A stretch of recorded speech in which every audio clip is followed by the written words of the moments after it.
A weary ocean traveler returns to the shores of an island paradise.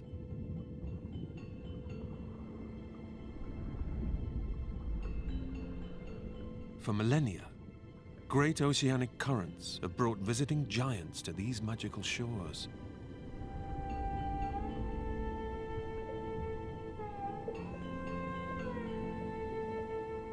An island where deep-sea leviathans roam close to land.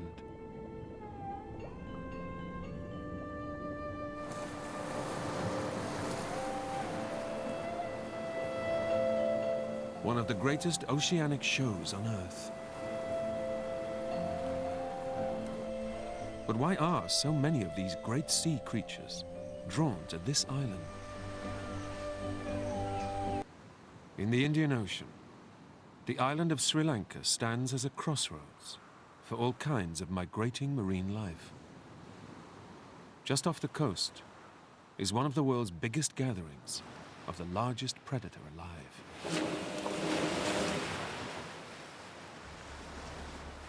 The sperm whale.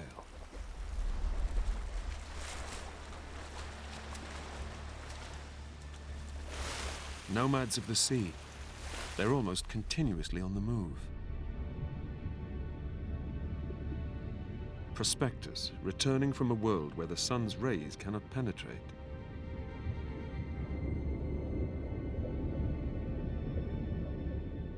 After as long as an hour in the deep, they return to the surface to breathe. Before they dive again, they fertilize the surface. To save energy in the depths, they shut down their non-critical organs, and that includes the ability to defecate. This is one of the only ways that nutrients locked in the world below are returned to life near the top.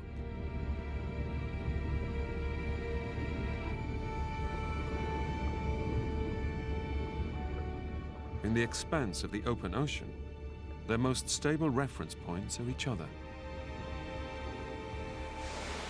Here off the coast of Sri Lanka, they gather in numbers.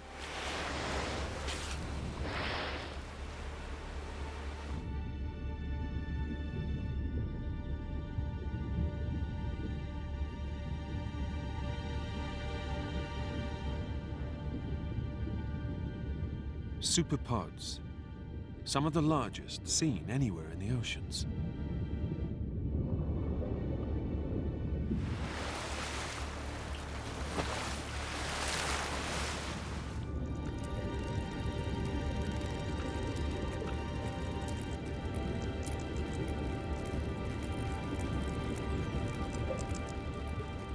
Diving down to over 2 kilometers, they grapple with giant squid in the depths.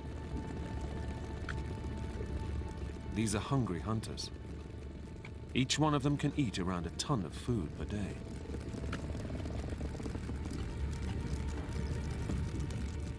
It's thought that they can stun their prey by producing some of the loudest sounds of any living creature.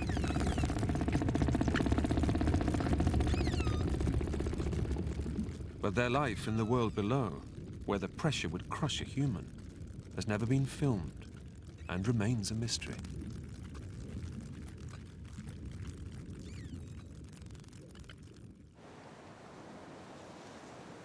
Somehow, the rich waters of Sri Lanka can satisfy the appetites of so many visiting giants. Circling this island is an ocean like no other, all thanks to a unique combination of natural and geological quirks.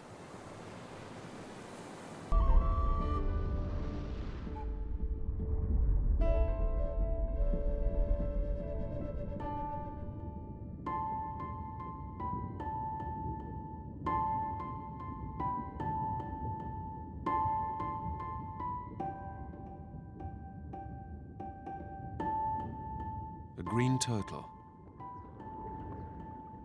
She is one of 5 species of sea turtle that are born on these shores.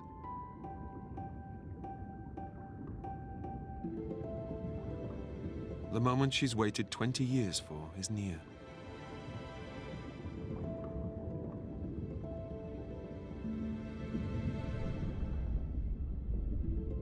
She spent the years riding the currents of the deep ocean. But now she must gain strength. So she's returned to the sun-drenched shallows, more fruitful than the open water. Grazing on seagrass and weeds, whipped up by the waves.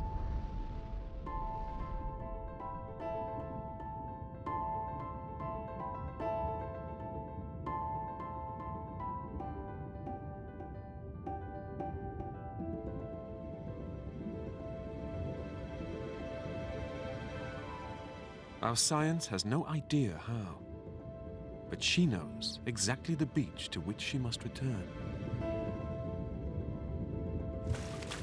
The beach she was born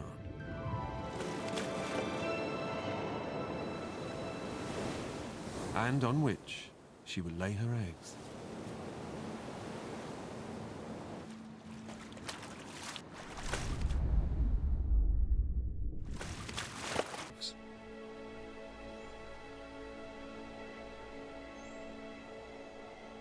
A transitional no man's land between the sea and the coast.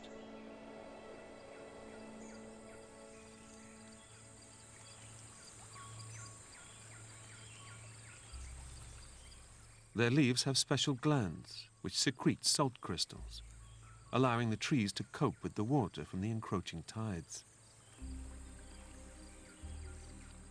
Rising out of the waterlogged swamp floor, roots reach from the earth like dead men's fingers.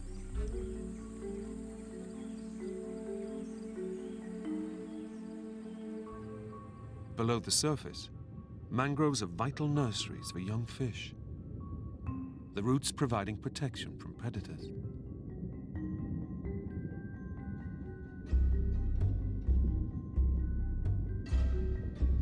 But with so much competition, one mangrove specialist has developed an extraordinary way of getting a bite to eat. It begins with his dual-action eyes. The bottom part of his eye is used for living down in the murky brown water. But on top, his eyes are suited for spying into the world above.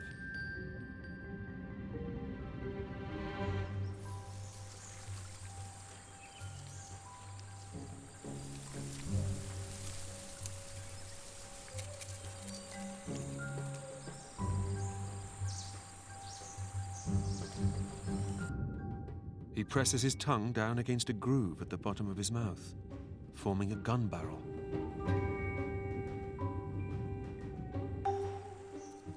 And he fires. He misses. He doubles back and lines up again.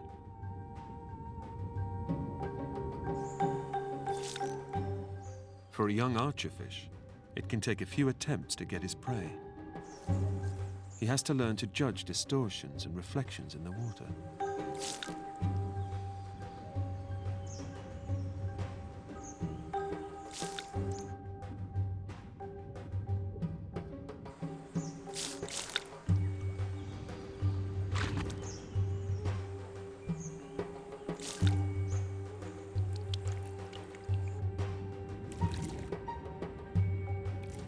Amazingly, the archer can produce a watery arrow that is up to 6 times stronger than his muscle power.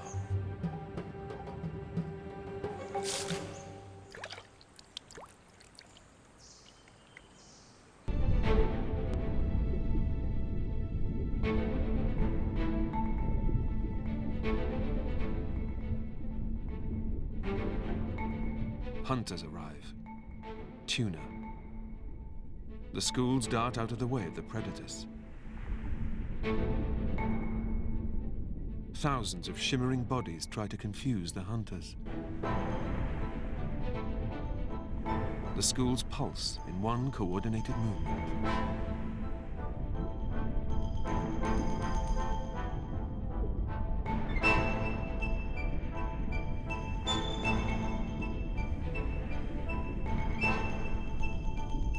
But the tuna are themselves in danger from above. For these fishermen, the big money is in tuna, if they can find them. They're impossible to spot from the surface, but the fishermen are guided by the ocean's greatest acrobats.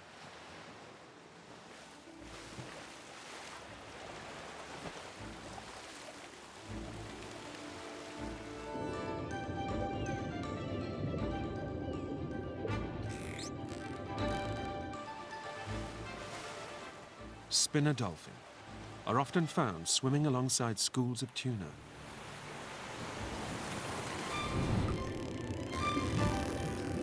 Superpods of thousands of dolphins congregate on the country's coast.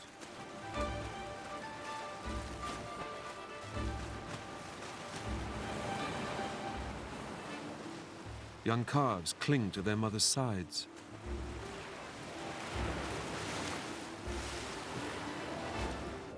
Spinner dolphins live up to their name, rotating spectacularly as they leap meters out of the water. They start attempting it from an early age, but it's an acquired skill.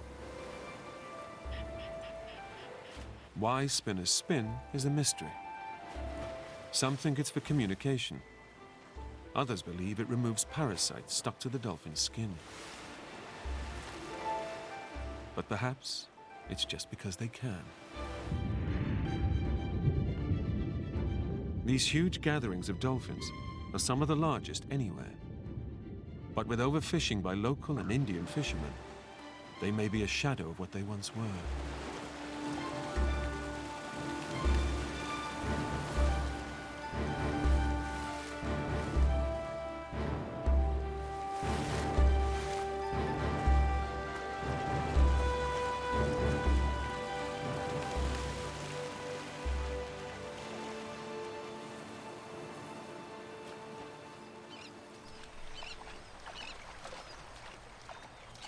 The monsoon rains leave rich pickings in their wake.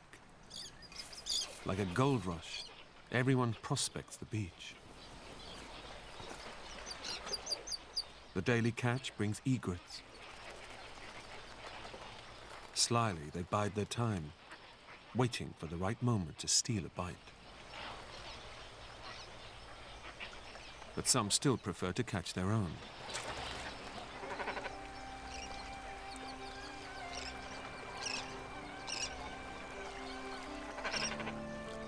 In the lagoons, flocks of cormorants dive for fish. Working in small groups, they drive a school together.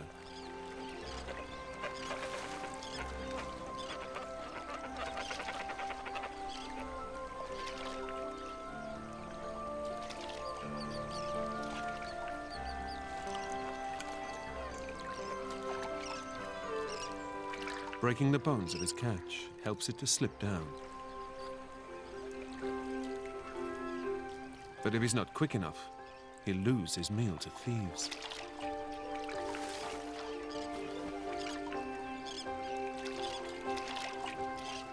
Most water birds have feathers that repel water, but not the cormorant. It makes him an excellent diver, although his feathers do need to be hung out to dry.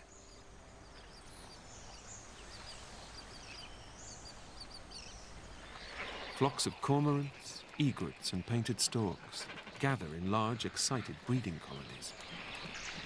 When food is abundant, it's the safest time to raise a family.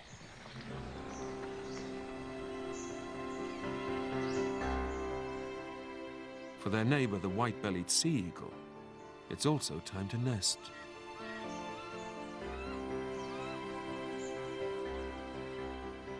These graceful flyers mate for life. Each year, acrobatic flights in unison renew the pair's bonds.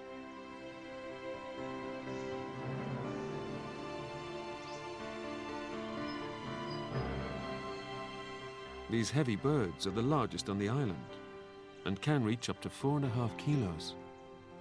So finding a tree suitable for the whole family isn't easy.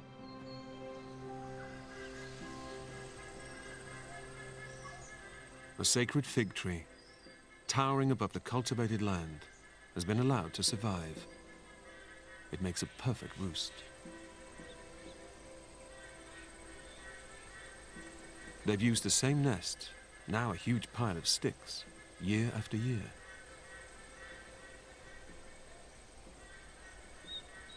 The pair have a 6-week-old chick.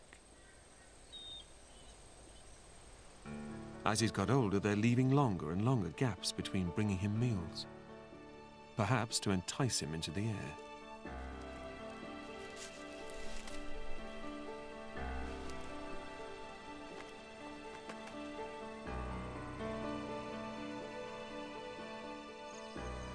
He's yet to be fed today, but his parents seem to have other concerns. Eagles don't like monkeys, and the feeling is mutual. Crows and eagles tend not to get on too well either.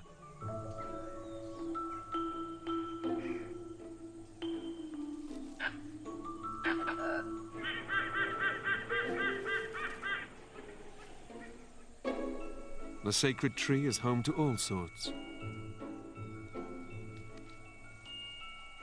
And some residents, like palm squirrels, make happy neighbors.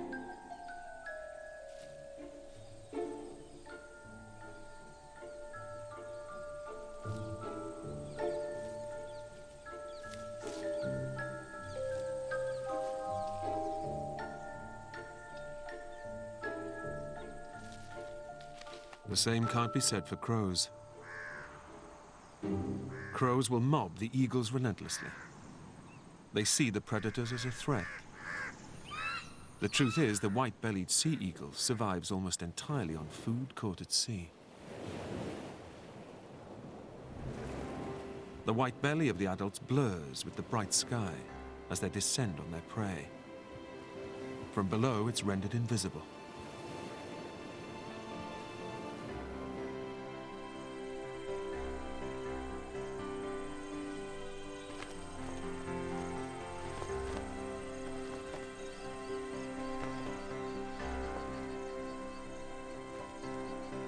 He's not quite ready.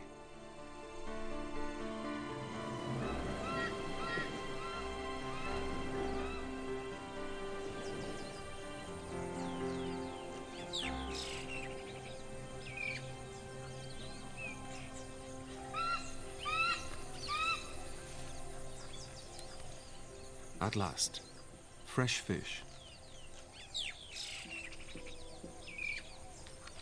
But after being kept hungry for so long, a peck on Dad's leg shows his frustration.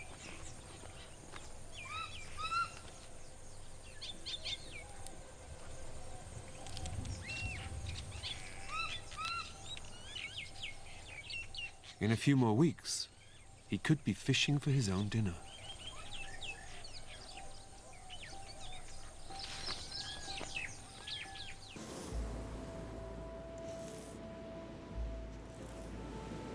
Our expectant mother knows her time has come. Hauling herself up beyond the reaches of the waves. On land, her flippers are cumbersome.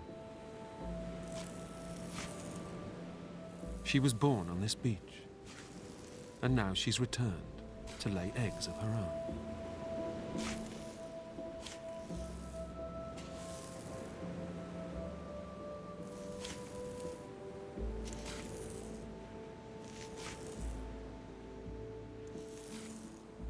Like all the species of sea turtle that survive today, her kind have existed for 110 million years. Tonight she continues a ritual performed by her ancestors. This scene has played out since prehistory. She carefully buries her clutch. Her eggs must remain dry. They'll remain underneath the sand for 7 weeks.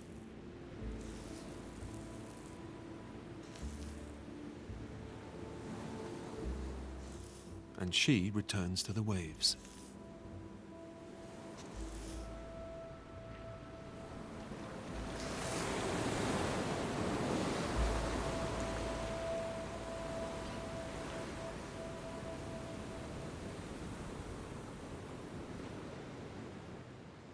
Different species use the same beaches. Life goes full circle within just a few moments. While one species is laying, another is hatching. An eager olive ridley sea turtle is the first of her siblings to break the surface.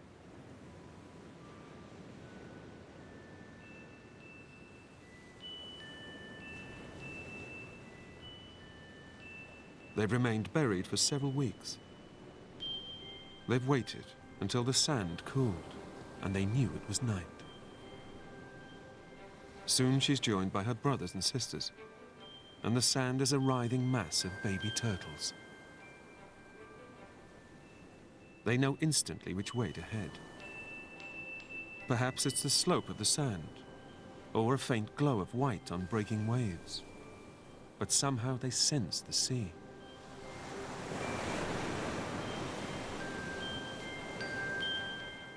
Only a few centimeters in size, they face a migration before they reach the water.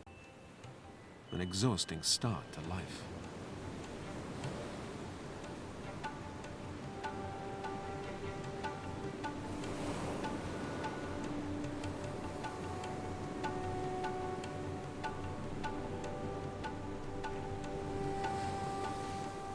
Forced to rest after every few steps, they're in a race against the sun.